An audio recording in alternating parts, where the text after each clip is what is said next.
This is some of the stats from this year compared to last year. Why I got this up here, just going to hit on that our football players at UWL, our average ACT on offense is a 26. And I really believe how they bought into what we were trying to do in our first year in the offensive scheme was very easy for them because how intelligent they are. They have brand new formations, code words, signals, the whole deal. And we were able to have a lot of success this year because of them. The two big ones for me are the points per game. We were third in the league. We averaged 36 points a game, up 21 points from the year before. And then third down, we were actually second in the conference at 50%. I know all you guys in here know how important that is to stay on the field, to move the chains. That was a big piece for us. Get into some of the things about a quarterback real quick before we get into the film of kind of what I'll look for and what we want at UWL. The biggest thing for me is I want a guy that's going to be himself, not be somebody that he's not. I can't ask a guy to lead a team if he's going to act how I want him to act rather than how he should. I think the most difficult one is the second one, is strive to be the same person every day, to be positive. I know that's pretty damn tough, especially when you're a college kid and you got a lot going on in your life. I know that's a hard one to hit on and to hold them to. Want them to have swagger to themselves and 100% confidence in everything they're doing. Just because if they don't answer a question with 100% confidence, how do I know that they fully grasp what I'm saying? I always tell them, when a coach once told me this, volume reflects confidence. If they're going to say something with a question mark on the end of it, how do I really know that they're fully grasping what I'm saying? Last one, love to compete. I know a lot of you guys, you got kids that play 3 sports, and they just learn that through playing a lot of different sports. I know I learned that as a kid. But I want a quarterback that's going to compete at everything he's doing. And things that we'll do to implement that into our practice. Our quarterbacks and individual drills, no matter what drill we're doing, there's some type of competition included in it, and there's a winner and a loser. Our guys get mad at me all the time, roll their eyes. I always say not everybody gets a trophy, not everybody gets a ribbon. And guys will have to do push-ups, up-downs, whatever, sit-ups if they don't win. Next thing, hopping into it here, is a film junkie, film rat. I know you guys know this. Everybody's got Huddle now that you can hold your guys accountable to make sure that they're watching film. But we make our practices, which I'll get into in a little bit, pretty unrealistic with how fast we're going to go. And I want the game to slow down for the quarterback position. And how we can do that is to make sure that they're watching enough film throughout the week.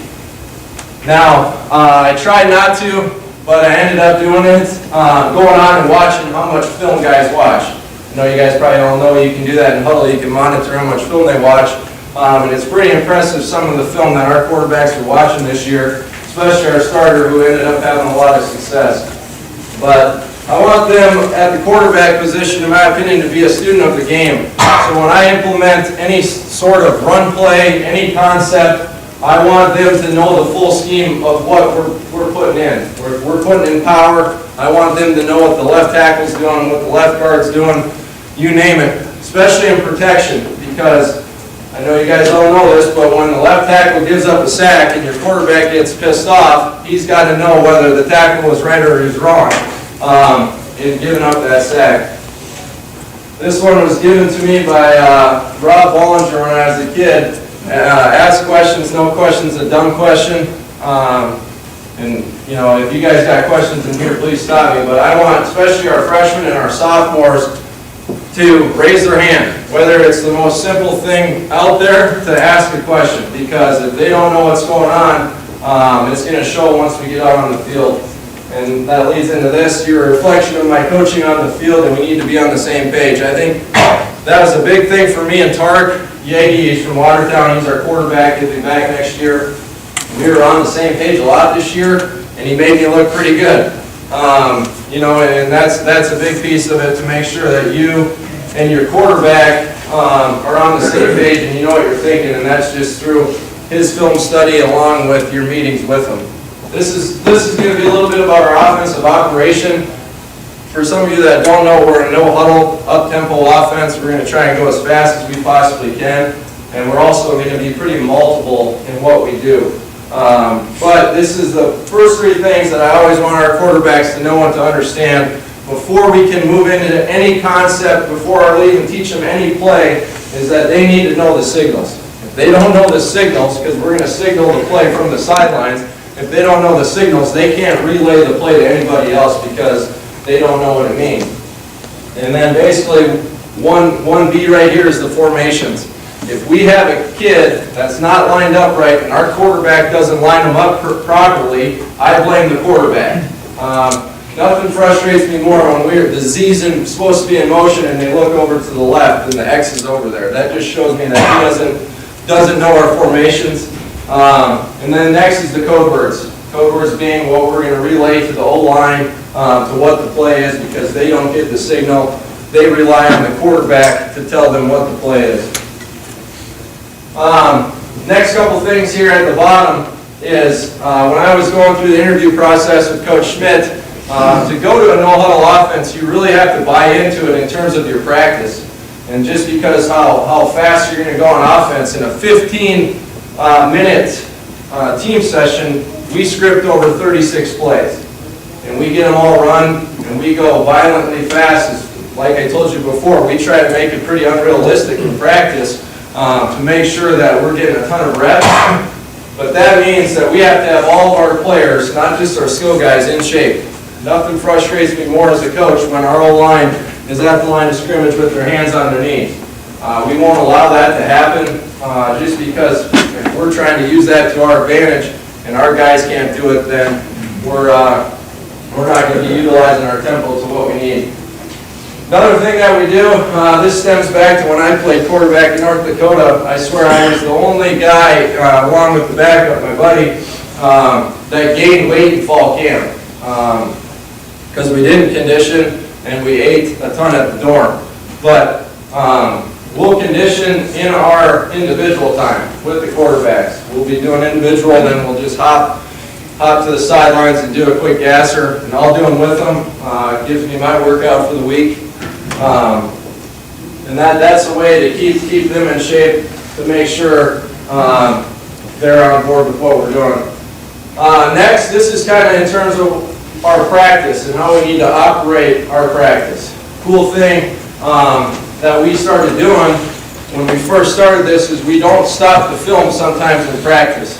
And why we do that is if we're trying to go as fast as we can and we're not running as many plays as we should, well, there's a reason, and we need to find that reason. I mean, you can show guys on film how fast they're not getting back.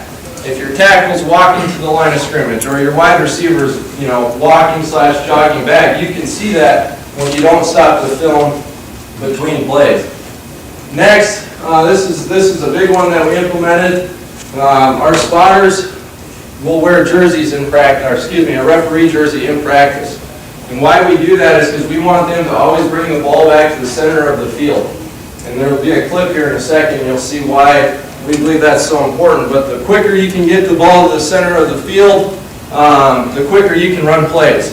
And I know that sounds very simple, but we'll teach our guys if they catch the ball out of bounds not to hand it to that official. They're taught to run it into the middle, to bring it to I believe it's the umpire inside. And that way we can continue to go faster and faster as we go.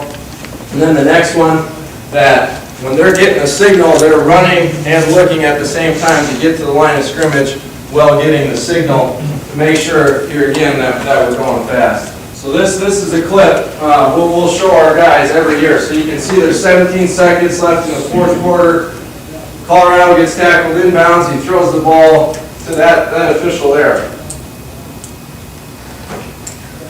And you can see the melee that ends up happening here, and they end up not even getting another play off. And that's what we always show our guys. Just when I first got there, showed them that clip, and then also prior to fall camp, we showed them that clip to show them the importance of always getting the football, running it into the near official, rather than handing it to the outside guy, where that could happen where it ends up getting blocked, from one official to the next to make sure that we're going to get as many possible reps as we can.